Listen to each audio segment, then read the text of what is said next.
Hi, it's my third reading today, so I'm getting a little tired. Just wanted to throw that out there. But this one is in the Goddess Power Oracle book, and I just thought it looked interesting. I want to try it. It's the 3-card Goddess Power Council spread. Okay? It's 3 cards. Position 1 is what do I need to know now for my highest good? Position 2 will be what do I need to do to manifest my highest good? And position 3 will be what could the potential outcome be if I continue on this path. So this one's going to be for my priestesses out there, all right?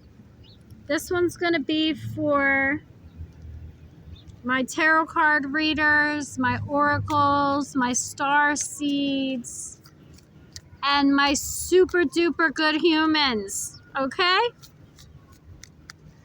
I'm going to mix these cards up. I'm going to pull out 3 because it says to pull them from the deck. Unless one falls out, I'm going to pull them, okay? So, let me give this a good mix.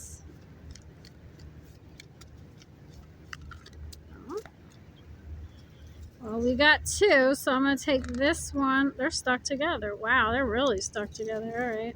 Wait, did I get 3? No, okay. Oh, so the first one is Kuan Yin, Compassion. The second one is Scold, the Future. And I am going to, since it's all ready, I'm going to pick one. Parvati, Devotion. I love it. I love it. Okay, so personally, I work with Kuan Yin once in a while. I work with Parvati often, and I have never worked with Scold. So let's find out. We have Demeter on the bottom of the deck reversed. We are going to read that. Even though it's not in this specific spread, it doesn't say to do that. I personally have found that the bottom of the deck is always the overall energy. So, the overall energy is Demeter, who is the nurturer. Card number 11. Demeter is the mother of Persephone. Okay, and it's funny that this card came out because it correlates to what's going on. Her story correlates to what's going on in my life right now. Okay, Demeter is the goddess, of agriculture. She is the goddess that makes the wheat and the plants and the food grow. Okay, she brings the sun in the summertime, and there was once a time when it was always beautiful out, until one day someone came and took her Persephone away from her. Persephone was her closest daughter. They did everything together. Persephone also was learning to grow like her mother did. Her mother, like I said, was the goddess of agriculture. She was a nurturer. And Persephone was growing up to be just like her. And then one day, Persephone was in the fields, and she was tending to the crops, when Hades had come up from the underworld, and he saw her there, and he instantly fell in love with her. He wanted her for himself. Instead of asking and courting her properly, he decided to kidnap her and take her to the underworld with him. And when he did this, at first, Demeter couldn't find her daughter. She didn't know where she was. And she asked all the gods and goddesses, "Where is my daughter? Have you seen my daughter? Where is my daughter?" And she looked high and low through the whole earth, and she could not find her daughter. And she was so very sad. She wept and wept. And what happened when Demeter wept for her daughter is she stopped tending to the beautiful crops of the earth.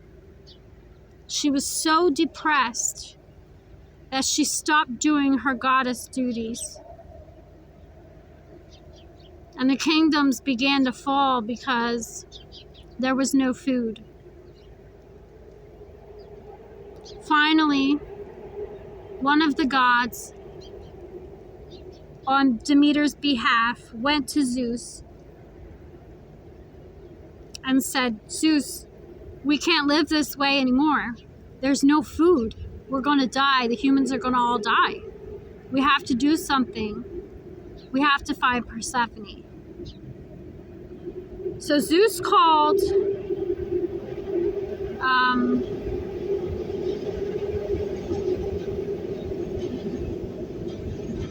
I want to call him Hermes, I'm sorry. Hermes, which was his first reincarnation. Zeus called Hermes because Hermes had the ability to be in the underworld and come back out. He was the only god that was allowed to go into the underworld and return to Earth because he was a messenger of the gods, okay?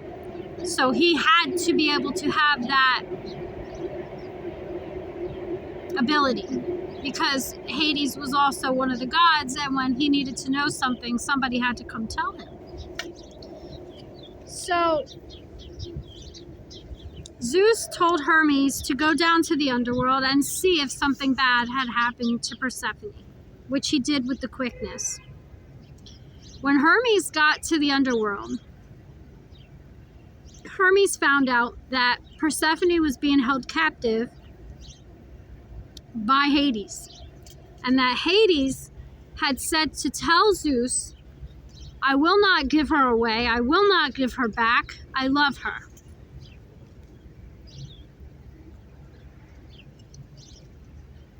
And so Hermes reluctantly went back to Zeus and told him the bad news. The gods and goddesses all came together to figure out a resolution for this situation. It took them a very long time. Demeter was very sad, and they did not want her to be that way and feel that way anymore. So Zeus came up with an option that since Hades was indeed in love with Persephone, he wanted her to be the queen of his underworld. He decided to offer to Hades that Persephone could spend 6 months of the year in the underworld with Hades and 6 months above with her mother, so that both parties would be happy and content and have what they love, which was Persephone. Hades agreed, because while Persephone was in hell, the underworld, she learned to love Hades. She did. She fell in love with him. And she wanted to rule as queen of the underworld, but she did not want to do it without being able to see her mother.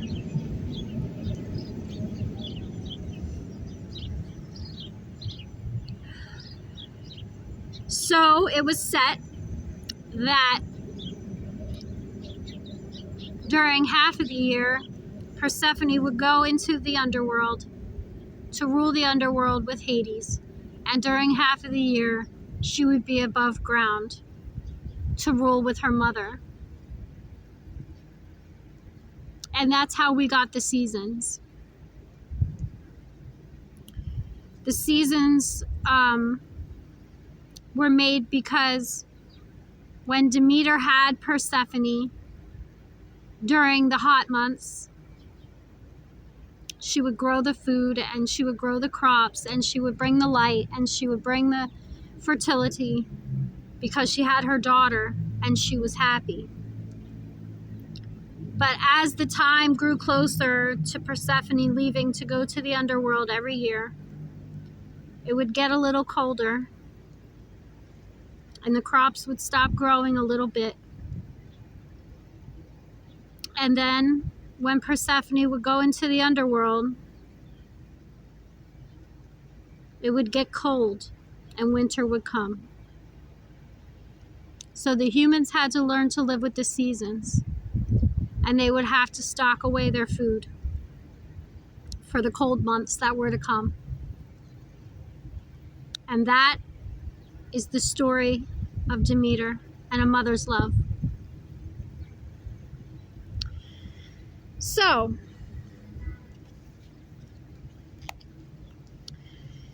the alignment message that comes with Demeter, because something is obviously out of alignment if she's in reverse, and it has to do with family. Do you sometimes overgive to people until you're an empty well? Perhaps you've attracted others who are needy and want you to look after them. Or you might be in a pattern of people pleasing because you're afraid to set boundaries. There is a sticky quality to connections based on this need to be needed. Although the possible repercussions for setting boundaries are in your mind, your body holds on to fear tightly, so it can be scary to make a change. No one wants to admit that they are manipulative or codependent, but it's important to be honest about where you find yourself now. Demeter knows the price of this way of being, as it caused her to lose something so dear to her. Now she has come to show you another way. Your alignment task is to recognize that it's time to step back, take a breath, and say no to the behaviors and the people you know are draining you. It's that simple. The divine is the one with the plan. Gather your love, your nourishment, and your self-worth. Choose how to nurture and how you want to receive it. You are so loved when the goddess Demeter brings you her nurturing energy to help you course correct.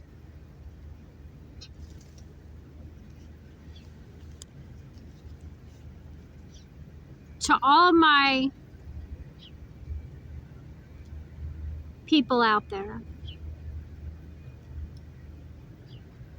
this is going on in a lot of your lives. I know it's going on in mine. Set your boundaries. Do not let people overstep them. You are to be respected. You are a mother. You are a woman. You are a father. You are a man. You deserve respect.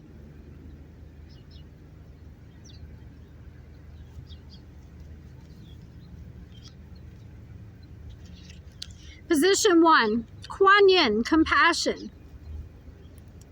What do I need to know now for my highest good? Card number 27.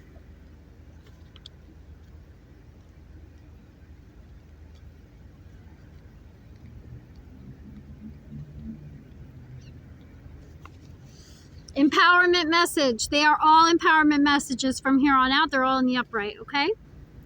27 is number 9, which is the ending of a cycle approaching. Compassion is what's needed right now to help you release perfectionism and defensiveness. The purpose of compassion is to help reduce suffering in the world. So be mindful not to judge yourself or others too harshly as you stumble through life's obstacle course. In fact, turning into the energy of compassion tuning into the energy of compassion and kindness almost instantly eradicates the stirred up energy of controlling thoughts and knee-jerk behaviors. The Chinese goddess of compassion, Kuan Yin, gently nudges you to ask yourself this question: what would kindness do in this situation? If you approach everything with that in mind, you will discover solutions and new paths unfolding before you. In fact, living with compassion as your guide really changes everything, right down to the products you buy and the foods you eat. Today, make kindness a priority. The world will be a better place, and you will feel amazing as you see the miracles light up where you least expect them.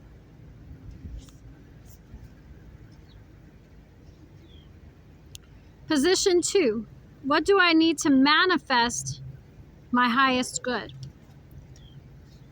We got Scold, the future. Card number 47, which is 11, which is wishes, and she represents the future.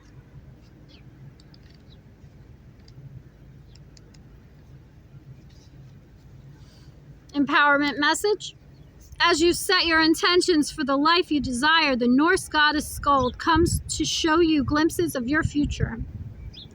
You experience these magical journey markers as flashes of insight and moments of inspiration, like an echo of something that exists in another dimension. It's fun when things turn out exactly as you predicted, but remember that the essence of your intention means more than its form. The goddess Skuld, who rules the destiny of gods and men, says remaining true to the moment is your greatest power. Allowing the self to evolve as you go and discovering new things today sets the path for destiny to unfold. The power of the present and how you respond to life's potential is the potent, fertile seed of the future. In order to claim the future, you must attend to the now. Even then, nothing is guaranteed, and everything is infused with magic.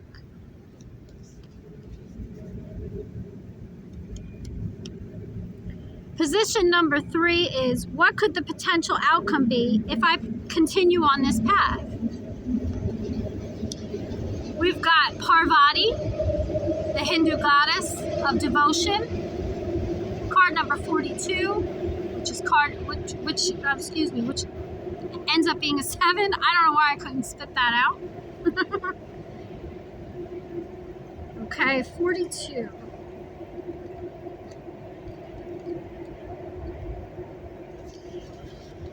Empowerment message. True commitment comes from wholeheartedly living in body, mind, and spirit. When Hindu goddess Parvati rises up to greet you, she is acknowledging you for your sincere devotion to personal growth. With the world in so much turmoil, it's not easy to devote yourself to higher knowledge and strong faith. But if you are to serve others by being a bearer of love, compassion, and light, you must recommit yourself every day, as unwavering in your devotion as Parvati was to Shiva and her goal of bringing peace to the world. Parvati asks you to find silence in daily meditation, to contemplate your devotion as well as your commitment to all of life and to making this world a better place. The great goddess is present when you renew your devotion and make that relationship primary above all else. Then, in all areas of your life, your every choice will be in alignment and in service to this truth. When the goddess Parvati comes to visit, it is a beautiful sign that you are on the right track. Hold your boundaries. Warriors, hold your boundaries. Do not let these people abuse you. You have earned every right to be respected. Just because that they are blind to that fact does not make it untrue. You are worth every ounce of energy that you give out to this world, plus some. You are amazing, beautiful, sweet, kind, funny, positive, and you are going to help a lot of people. If you are hearing this message, you are one of us. And I am proud of me and you for doing what's right. And so are these ladies right here.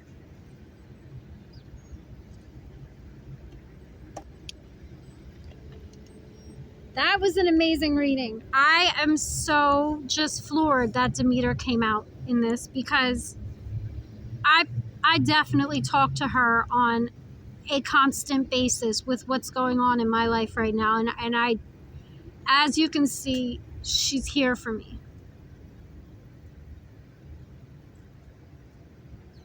If you have lost a child recently, be it from a custody battle or worse, I would hate to think that, but it happens. Do not fear.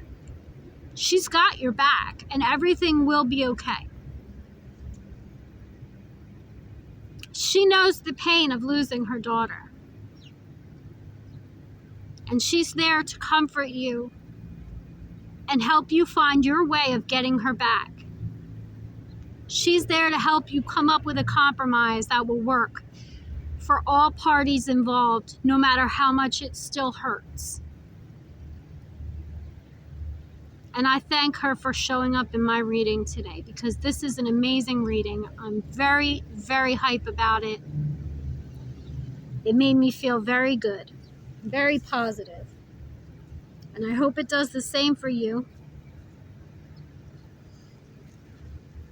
But that is all that I will say about that, because I won't let any bad energy enter this space right now. This was a beautiful reading. I'd like to thank the goddesses for showing up. And thank you for showing up. And if you feel the call to, hit the like button, that would be great. Subscribe. What an amazing reading. I'm like even floored myself. I had no idea that this was going to come out so perfect. But anyway, enough about that. Keep doing what you're doing. Stand your ground. You deserve respect. And stay devoted to your path. Don't let anyone take you off of it. It doesn't matter what people think. It doesn't matter what people say about you behind your back or to your face. It doesn't matter, because guess who they're not? They are not God. They have no right to judge. They have glass jaws while they speak their bullshit.